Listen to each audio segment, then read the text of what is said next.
यूहन्ना अध्याय 21।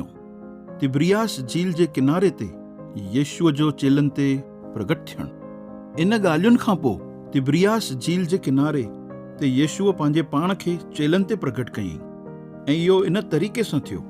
शमोन पतरस, थोमा जेको दिदुमुस चवाइजंदो आहे, गलील जे काना नगर जो रहवासी नतनेहल, जब्दीअ जा पुट ऐं संदसि जे चेलनि मां ॿिया बि ॼणा उते इकट्ठा हुआ।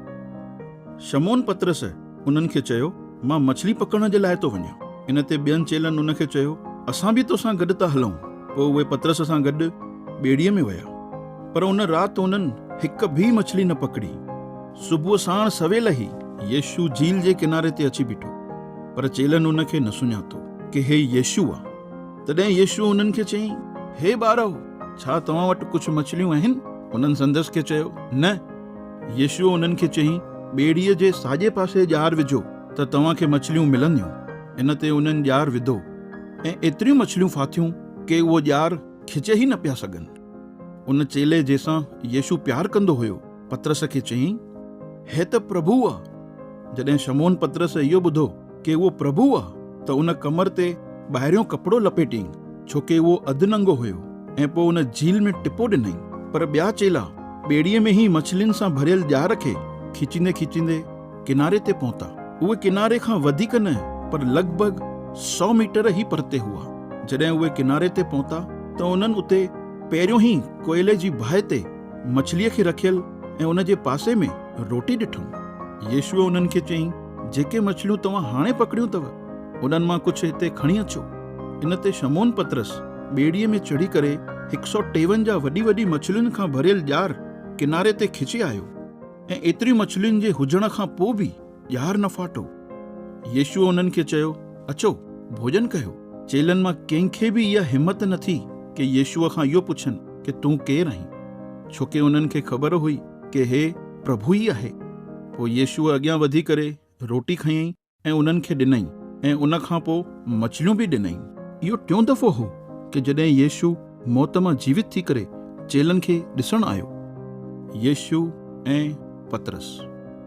भोजन करण खां पोइ येशूअ शमोन पतरस खे चयईंसि, हे शमोन, यूहन्ना जा पुट, छा तूं इन्हनि खां बि वधीक मूंसां प्यार कंदो आहीं? पतरस येशूअ खे जवाबु ॾिनई, हा प्रभु, तोखे त ख़बर अथई कि मां तोसां प्रीति रखंदो आहियां। येशूअ चयईंसि, मुंहिंजे मेमननि खे चराए।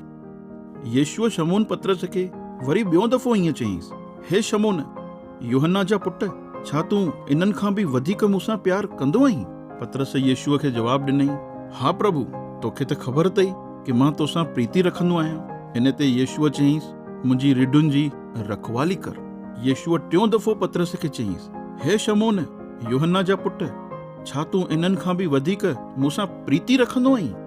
इन ते पतरस मायूस थी वियो, छोकी येशूअ संदसि खां इहो टियों दफ़ो पुछईंसि, छा तूं मूंसां प्रीति रखंदो आहीं? इन ते पतरस येशूअ खे जवाबु ॾिनई, हा प्रभु, तोखे त सभु ख़बर अथई कि मां तोसां प्रीति रखंदो आहियां। येशूअ चयईंसि, मुंहिंजी रिढुनि खे चराए। मां तोखे सच सच थो चवां, जॾहिं तूं जवान हुए त पंहिंजी कमर खे ॿधी जिते चाहींदो हुए उते फिरंदो हुए, पर जॾहिं तूं ॿुढो थींदे त पंहिंजा हथ फैलाईंदे ऐं ॿिया माण्हू तुंहिंजी कमर खे ॿधी करे जिते तूं न चाहींदे उते तोखे वठी वेंदे।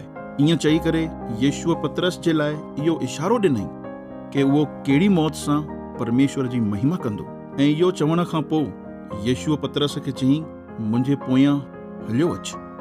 येशू ऐं संदसि जो प्यारो चेलो।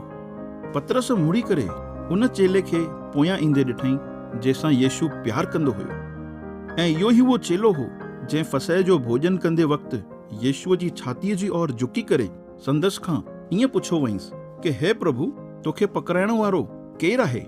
उन चेले खे ॾिसी करे पतरस येशूअ खां ईअं पुछो, हे प्रभु, इहो कहिड़ी मौत मरंदो? इन ते येशूअ पतरस खे चयईं, अगरि मां चाहियां कि हे मुंहिंजे मोटी अचण ताईं उहो न मरे त इन सां तोखे छा? तूं मुंहिंजे पोयां हलियो अचु। इन जे करे विश्वासियुनि जे विच में इहा अफ़वाह फैलिजी वई कि इहो चेलो न मरंदो। पर येशूअ इहो न चयो हुई कि उहो न मरंदो, पर येशूअ त ईअं चयो हुई, अगरि मां चाहियां कि मुंहिंजे मोटी अचण ताईं उहो न मरे त इन सां तोखे छा?